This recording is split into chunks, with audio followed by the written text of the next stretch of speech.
প্রণালী বন্ধের পর থেকে তীব্র জ্বালানি সংকটে যখন দিশেহারা গোটা বিশ্বের মানুষ, ঠিক তখনই এর উল্টো চিত্র দেখা গেছে এক দেশে।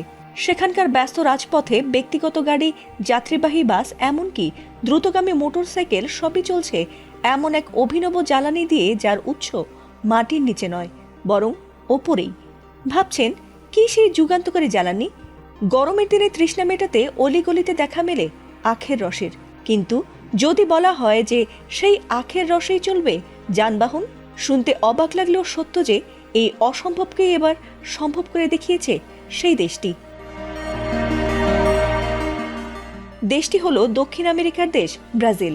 সীমিত জীবাশ্ম জ্বালানির ওপর নির্ভর না করে তারা ভরসা রেখেছে তাদের কৃষি জমির ওপর, আর তাতে উৎপাদিত মিষ্টি আখের রস দিয়েই তারা উৎপাদন করে চলেছে বিকল্প এই জ্বালানি, যা দিয়ে চলছে দেশটির বিপুল সংখ্যক যানবাহন।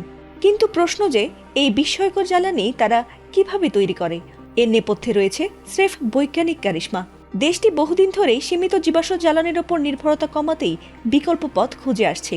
সেই লক্ষ্যেই তারা আখ থেকে উৎপাদিত ইথানলকে জ্বালানি হিসেবে ব্যবহার করছে। বিশাল আখ ক্ষেত থেকে সংগ্রহ করা আখ প্রথমে কারখানায় নিয়ে মাড়াই করে রস বের করা হয়। অবশিষ্ট শুকনো অংশ জ্বালিয়ে কারখানার বিদ্যুৎ চাহিদা পূরণ করা হয়। এরপর আখের রসকে পরিশোধন করে চিনির দ্রবণে রূপান্তর করা হয়। এরপর ইস্টের গাজন প্রক্রিয়ায় সেই শর্করা থেকে উৎপন্ন করা হয় অ্যালকোহল, যা পরবর্তীতে আধুনিক প্রযুক্তির মাধ্যমে তা থেকে জলীয় অংশ অপসারণ করে তৈরি করা হয় বিশুদ্ধ ইথানল, যা যানবাহনের জ্বালানি হিসেবে ব্যবহৃত হচ্ছে। দেশটি সড়কে চলা ফ্লেক্স ফুয়েল প্রযুক্তির গাড়িগুলো স্বয়ংক্রিয়ভাবে ট্যাঙ্কের জ্বালানি ধরন শনাক্ত করতে পারে, আর সেই অনুযায়ী ইঞ্জিনের কার্যক্রম নিজেই সামঞ্জস্য করে নেয়। যদিও ইথানলের শক্তির ঘনত্ব পেট্রোলের তুলনায় কিছুটা কম, তবে এর বড় সুবিধা হলো এতে কার্বন নিঃসরণ প্রায় 90% পর্যন্ত কমানো সম্ভব। অর্থনৈতিক দিক থেকেও এটি অত্যন্ত লাভজনক।